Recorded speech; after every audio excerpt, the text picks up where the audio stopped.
Thank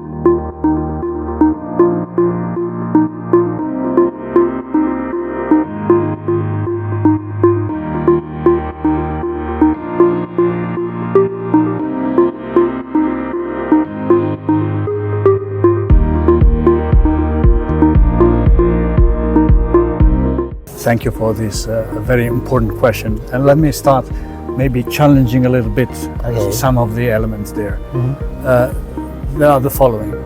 The first point is that we have to be mindful of the fact that energy demand globally is growing and it will be growing. And unfortunately, we are substantially out of track for meeting our complex climate challenges. So we have to do more and better. In that respect, I consider that gas is part of the solution. It's not the solution because we have not just one single option, but it's a credible, viable, affordable and climate competitive, if you allow me, solution for the energy needs of the globe, today and tomorrow. This means that I have been, let's say, trying to avoid speaking about transition. I've been speaking about transition for more than 10 years now, and I think we have lost the real meaning of transition. So I'm preferring to speak about evolution, because that's more complex environment in a way, because we are not just switching from one fuel to another, we have to add more options. And that's where gas, and the IGU is defining gas with a capital G, because it's including natural gas, biomethane, hydrogen, CCS, e-methane, so many other technologies that we are currently developing and we have to scale up for meeting, again, both the energy demand and the climate needs. At the same time, I think we have been using the word sustainability just on one angle. Normally I use the term sustainability with three dimensions: security, affordability and climate improvements. So that's where gas is definitely playing a good role today, and I think also for tomorrow.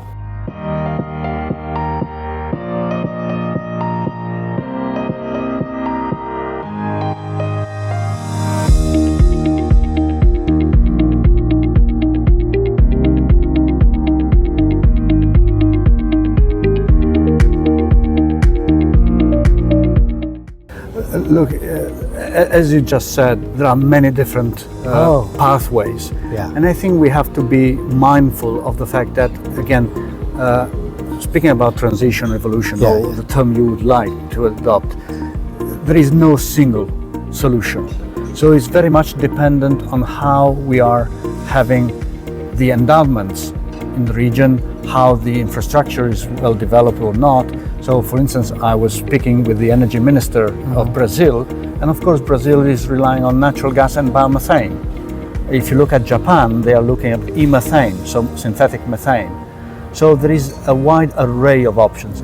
Germany and Europe are looking at hydrogen with several complexities. So we have to, again, enlarge the technological options that we are pursuing and scale them up. I think it's incumbent on the gas industry to continue innovating as we are doing and push to further increase the options that we made available to the consumers.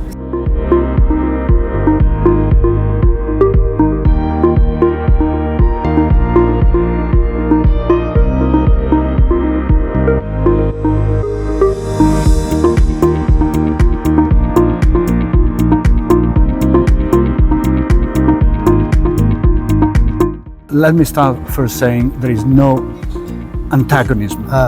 It's not one versus another one. Let me also give you a different maybe angle to attach to the, let's say, complex problematics we are talking about. There is, while we talk about renewables, we are talking about a part of the electric system. Electricity globally now is representing 20% of global energy demand. So we have to be mindful of dimensions. Anyhow, I think that in power sector, there is a solid need to continue growing in renewables. At the same time, we have to guarantee continuous, reliable supply. And so variable renewable electric sources will have the best complementarity with gas, which is flexing with CCGTs to make energy always available at any moment in time. In Europe, we have seen in Germany the so-called Dunkelflaute, which is the phenomenon of no wind and no sun. Yeah. We have seen in Spain and Portugal a blackout for several reasons. And I think we have to be mindful of the fact that we have to guarantee all the time the energy that consumers need. So it's important that there is a clear compenetration of potential. In that respect, I think gas is also part of the renewable space if you're looking at green gases.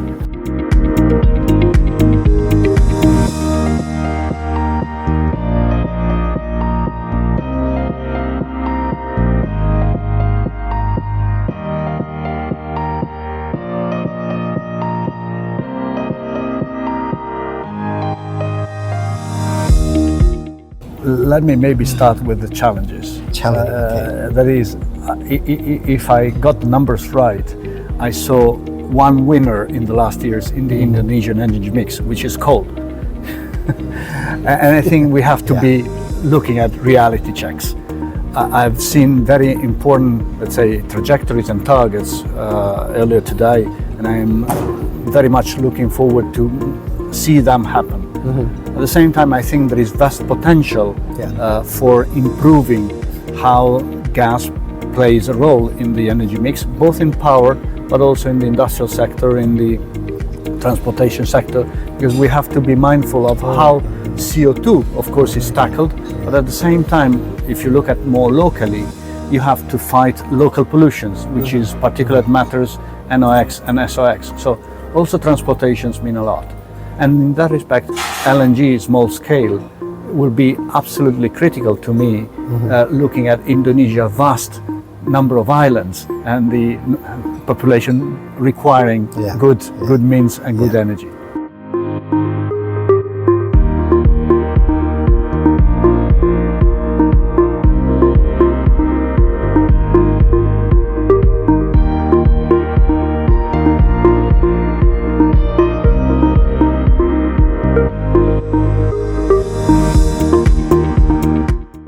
As the president of the International Gas Union, I'm representing about 70 countries around the globe, or 90% of the global gas market.